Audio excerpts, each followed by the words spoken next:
मैं बताता हूँ क्या होगा। हम यहाँ से जाएंगे, उस घर में जाएंगे, वही जिंदगी शुरू हो जाएगी, वही घुटन, जिल्लत, बर्बादी, खौफ। नहीं जाएगा, कोई भी नहीं जाएगा, मैं किसी को नहीं जाने दूंगा यहाँ से। वहां नहीं जाएंगे हम।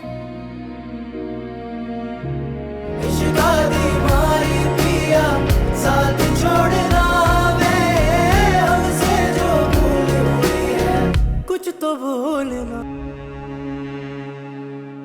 एक बार मिलने में कोई हर्ज नहीं था, अगर वो मिलना चाहता है तो। पता नहीं, एक तो आपको उन लोगों से इतनी हमदर्दी क्यों है, मेरी तो समझ से बाहर है। हमदर्दी की बात नहीं है, इस मसले का कोई भी हल तो बातचीत से ही हल होगा ना। जितनी बातचीत करनी थी करके देख तो लिया आपने, सारे अंदाज देख लिए, नरमी भी दिखा दी, गर्मी भी दिखा दी। वर्दा की तलाक हो गई, एक बच्चे के साथ दोबारा शादी उसकी मुश्किल हो जाएगी। दे देंगे बच्चा उसके बाप को,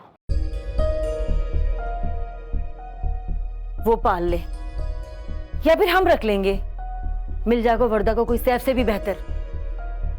अच्छी तरह से सोच लो, ये ना हो कि बाद में खुद भी पछताओ और तुम्हारी बेटी भी पछताए। इकलौती बेटी है मेरी, और मैं उसकी जिंदगी इस तरह बर्बाद होते हुए नहीं देख सकती।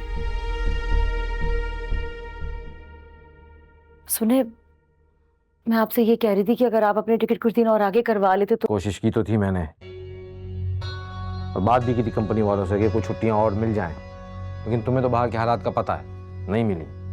लेकिन मैं 6 महीने के अंदर अंदर दोबारा चक्कर लगाऊंगा। नासिर से मैंने कहा भी था आपके जाने के बाद अपना हनीमून प्लान कर ले, मगर वो मेरी कहाँ सुन रहा है, वो तो बीवी की सुने जा रहा है।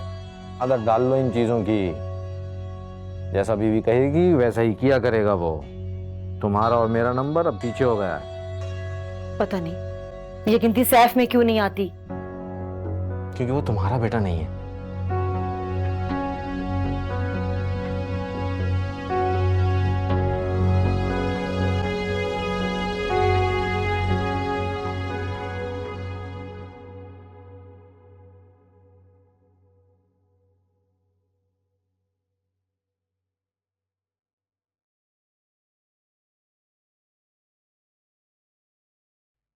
आप खुला का केस वापस ले रही हैं?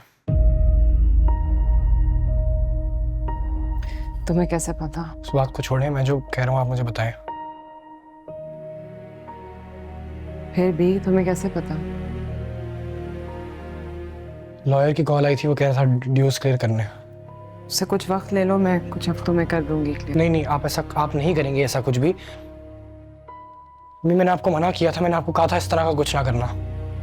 जवेरिया की शादी पे तुम्हारे अब्बा की शर्त ये थी कि वो तभी शरीक होंगे अगर हम वापस चले जाएं।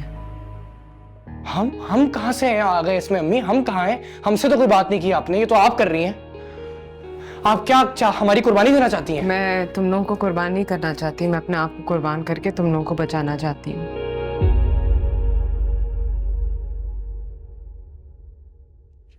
क्यों हम यहाँ क्यों आए हैं फिर?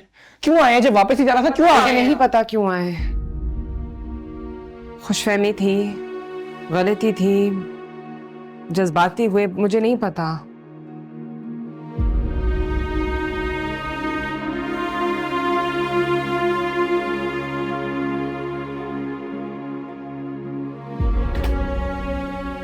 देखो, जवेरिया बहुत अपसेट थी तुम्हारे अब्बा को देख के, वहां जाकर उनका हाल देख के। उसने कुछ कहा तो नहीं, लेकिन मुझे ऐसा लगा कि वो चाहती है कि मैं वापस चली जाऊं। ऐसा कुछ भी नहीं चाहती वो, कुछ भी नहीं चाहती ऐसा। उसने ऐसा कुछ नहीं कहा आपसे अम्मी।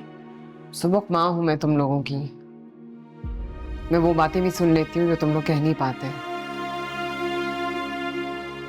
वो इल्तिजा भी पढ़ लेती हूँ जो तुम लोगों के होठों पे भी नहीं आती। जो सुन रही है ना, अब आप जो सुन रही है वो सोसाइटी का प्रेशर है। जो आपको हमारी इल्तिजाई लग रही है वो आपका अपना खौफ है, अपनी बुज़दिली है। मैं जवेरिया चली गई है अम्मी, जवेरिया अपने घर गई है, उसका निकाह हो गया है, वो खुश है, एक अच्छी फैमिली में उसकी शादी हो गई है, उसका हस्बैंड है, वहां सब बहुत अच्छा है। अब उसके बहुत अच्छे की कीमत हम नहीं अदा करेंगे।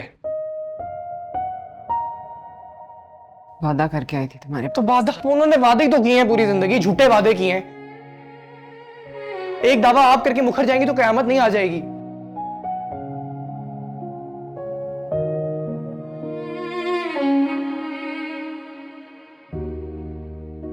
क्या लग रहा है आपको, क्या लग रहा है वो इंतजार कर रहे हैं वहां हमारा, हम यहाँ से जाएंगे उधर वो खुशी खुशी गले मिलकर इस्तकबाल करेंगे, कुछ नहीं होगा ऐसा। या आपको क्या लग रहा है उन्होंने कुछ सबक सीख लिया, अब जाके वो कोई बहुत अच्छे इंसान बन गए? कुछ भी नहीं है ऐसा।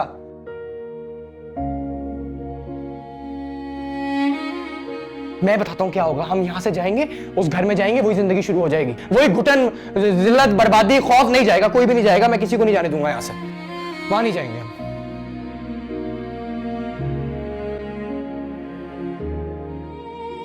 इतना अच्छा फैसला लिया है, इतना अच्छा फैसला आपने लिया खुद के लिए, हमारे लिए, डटी रहे उस पर।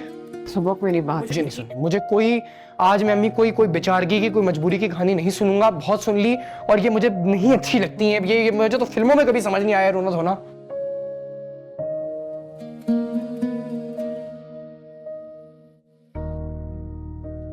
बहादुरी पसंद है मुझे, बहादुर लोग पसंद है, बहादुर होना पसंद है।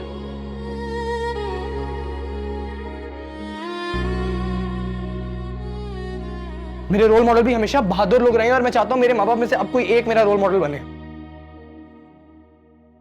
अम्मी, आपको खुद पे तो तरस नहीं आता, लेकिन आपको हम पे भी तरस नहीं आता। ये इतने महीने जो हमने जिंदगी गुजारी ना इस घर में, ये अच्छी जिंदगी थी, हम सब खुश हैं, है ना? और अम्मी, आपको पता है मुझे अपनी चीजें नहीं छुपानी पड़ती हैं अब। अपना पर्स, अपने पैसे जगह जगह छुपाने नहीं पड़ते मुझे अब। और मैं अब घर के शोर से नहीं उठती, ना ही किचन में टूटने वाले बर्तनों से मुझे डर लगता है, मुझे पैनिक अटैक्स नहीं होते अब अम्मी। मैं खुश हूँ यहाँ पे, ये अच्छी जिंदगी है। क्या आपको ये जिंदगी पसंद नहीं है, सुकून और आजादी की?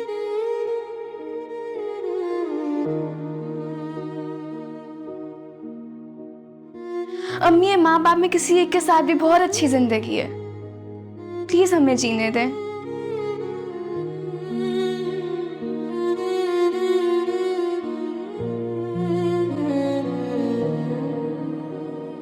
अम्मी, आपको याद है आप बचपन में हमें एक कहानी सुनाती थी, एक कैदी और परिंदे की, जो पिंजरे से बाहर पाँव ही नहीं रख पाता था सिर्फ खौफ की वजह से। उसे लगता था कि शायद ये खुला दरवाजा एक वहम है। उसको ये खौफ था कि अगर वो पाँव बाहर रख भी देगा तो वो कैद करने वाला उसकी गर्दन मरोड़ देगा। उसको लगता था कि अगर उसने पाँव बाहर रख के उड़ने की कोशिश कर भी ली तो उसके पर उसके वजन ही नहीं बर्दाश्त कर सकेंगे, और कोई बड़ा परिंदा आएगा और उसको खा जाएगा।